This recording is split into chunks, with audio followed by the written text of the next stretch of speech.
Tribuners, narapidana pencurian dan penggelapan yang kabur pada 2019 lalu berhasil ditangkap kembali oleh tim Kejaksaan Negeri atau Kejari Gunung Kidul. Ia pun dihadirkan saat jumpa pers pada Jumat 21 Januari 2022. Napi tersebut berhasil ditangkap kembali pada Kamis malam sekira pukul 20.15 waktu Indonesia Barat. Proses penelusuran napi berstatus DPO atau daftar pencarian orang ini memakan waktu selama 1 bulan yang prosesnya dilakukan sejak Desember lalu. Informasi lengkapnya akan disampaikan oleh Alexander Aprita dari Tribun Jogja. Halo, selamat malam rekan Alex. Halo, selamat malam Mufti. Baik rekan Alex, bisa Anda informasikan bagaimana sebenarnya kronologi penangkapan dari pelaku ini? Ya, seperti yang disampaikan oleh Kepala Kejaksaan Negeri Gunung Kidul, Ismaya Herawardani, penangkapannya sendiri persisnya dilakukan pada hari Kamis malam pukul 20.15 waktu Indonesia Barat di Bekasi persisnya. Proses pelacakan sendiri sudah berlangsung sejak akhir Desember atau sebulan sebelum penangkapan. Diawali dari pihak keluarga yang berada di Pekalongan, kebetulan terpidana ini dari Pekalongan seperti itu. Kemudian dilacaklah nomor ponsel yang bersangkutan hingga akhirnya ditemukan satu nomor yang memang sering digunakan oleh yang bersangkutan untuk menghubungi pihak keluarganya. Kemudian setelah dilacak diketahui bahwa posisinya berada di Bekasi. Kemudian dari tim Kejari datang ke lokasi dan sempat kesulitan untuk langsung menangkap terpidana sehingga akhirnya dipancing untuk keluar terlebih dahulu dan bertemu di restoran, baru kemudian langsung ditangkap malam itu juga dan akhirnya langsung dibawa ke Gunung Kidul dan kemudian tadi pagi, Jumat pagi tadi dalam jumpa pers dihadirkan terpidana tersebut dan langsung disiapkan untuk dibawa ke lapas perempuan. Mufti. Baik, rekan Alex. Lalu dari informasi pihak kepolisian sendiri bagaimana riwayat kasus yang menjerat terpidana ini, rekan Alex? Ya, berdasarkan informasi dari Kepala Kejari Gunung Kidul, jadi kasusnya ini sudah berlangsung sejak 2019 silam. Ia menjadi terpidana untuk kasus pencurian dan penggelapan dan sudah divonis selama 1 tahun 1 bulan penjara seperti itu.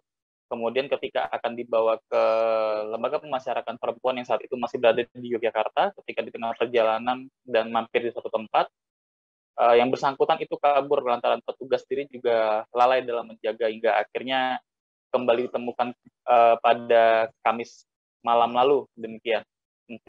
Baik, lalu setelah ditangkap kembali begitu Alex, bagaimana tindak lanjut pasca penangkapan ini?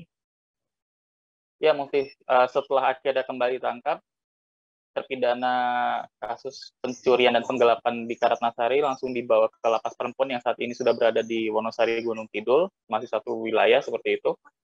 Kemudian akan menyelesaikan masa tahanannya yang sisa 1 tahun, karena waktu sebelumnya dia sudah menyelesaikan masa tahanan yang sebulan. Seperti yang disebutkan sebelumnya tadi, masa tahanan ini 1 tahun 1 bulan.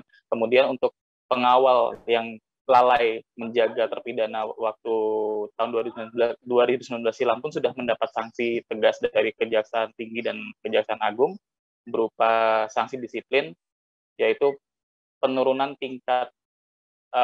pangkat 1 tingkat selama 3 tahun dan itu sudah diberikan pada pengawal tersebut. Baik, terima kasih rekan Alex atas informasi Anda dan untuk informasi lebih lengkapnya kami juga sempat wawancara dengan Kepala Kejari Gunung Kidul Ismaya Herawardani. Berikut informasinya untuk Anda. Berlalu kita berusaha lagi mencari informasi langsung ke Pekalongan, Mas. Dia kan asalnya dari sana, langsung ke Pekalongan kita mulai temui lagi orang-orang yang terdekatnya, kan dia sebenarnya ada orang tuanya, ada anaknya, ada keluarganya. Kan gitu, dengan berbagai cara pendekatan dan penggalian informasi akhirnya kita dapat satu informasi tentang nomor-nomor yang kita duga sering digunakan berkomunikasi dengan keluarganya itu, yang itu kita tengarai itu dari yang bersangkutan. Akhirnya segala nomor itu memang kita amati semua, kita pantau semua, kita tracking semua, sampai akhirnya kita meyakini satu nomor dan itu kita tracing lokasinya. Kita tracing lokasinya ternyata ada di daerah Bekasi. Nah, hanya saja karena itu menunjuk ke satu apartemen yang kita tahu apartemen kan kamarnya banyak ya. kamarnya banyak, kita kesulitan untuk menentukan titiknya itu yang kamar yang mana gitu. Akhirnya kita berusaha untuk memancing keluar dia.